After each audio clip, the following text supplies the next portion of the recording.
ಉದ್ಯೋಗಕ್ಕಾಗಿ ಐರ್ಲೆಂಡ್ಗೆ ತೆರಳಿದ್ದ ದಕ್ಷಿಣ ಕನ್ನಡ ಜಿಲ್ಲೆಯ ಕಡಬ ಮೂಲದ ಯುವಕರೊಬ್ಬರು ತಮ್ಮ ನಿವಾಸದಲ್ಲೇ ನಿಗೂಢವಾಗಿ ಸಾವನ್ನಪ್ಪಿರುವ ಘಟನೆ ವರದಿಯಾಗಿದೆ. ಮೃತರನ್ನು ಕಡಬದ ಕುಟ್ರುಪಾಡಿ ಗ್ರಾಮದ ವಿಮಲಗಿರಿ ನಿವಾಸಿ ಸುನಿಲ್ ಅವರ ಪುತ್ರ ಸಾಂಜೋ ಸುನಿಲ್ ಎಂದು ಗುರುತಿಸಲಾಗಿದೆ. ಇವರು ಐರ್ಲೆಂಡ್ನ ಡಬ್ಲಿನ್ ನಗರದ ಫಿಂಗ್ಲಾಸ್ನ ಚಾರ್ಲ್ಸ್ಟೌನ್ ಪ್ರದೇಶದಲ್ಲಿ ವಾಸವಾಗಿದ್ದರು. ಗುರುವಾರ ಸಾಂಜೋ ಸುನಿಲ್ ಅವರು ತಮ್ಮ ಮನೆಯಲ್ಲಿ ಶವವಾಗಿ ಪತ್ತೆಯಾಗಿದ್ದಾರೆ.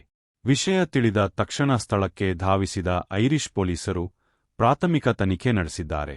ಮೇಲ್ನೋಟಕ್ಕೆ ಇದು ಆತ್ಮಹತ್ಯೆ ಇರಬಹುದು ಎಂದು ಶಂಕಿಸಲಾಗಿದ್ದರು.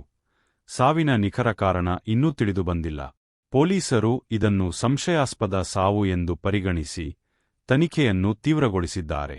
ಪತಿಯ ಸಾವಿನ ಸುದ್ದಿ ಕೇಳುತ್ತಿದ್ದಂತೆಯೇ ಸಾಂಜೋ ಅವರ ಪತ್ನಿ ತೀವ್ರ ಆಘಾತಕ್ಕೊಳಗಾಗಿ ಅಸ್ವಸ್ಥಗೊಂಡಿರುವುದಾಗಿ ತಿಳಿದು ಬಂದಿದೆ.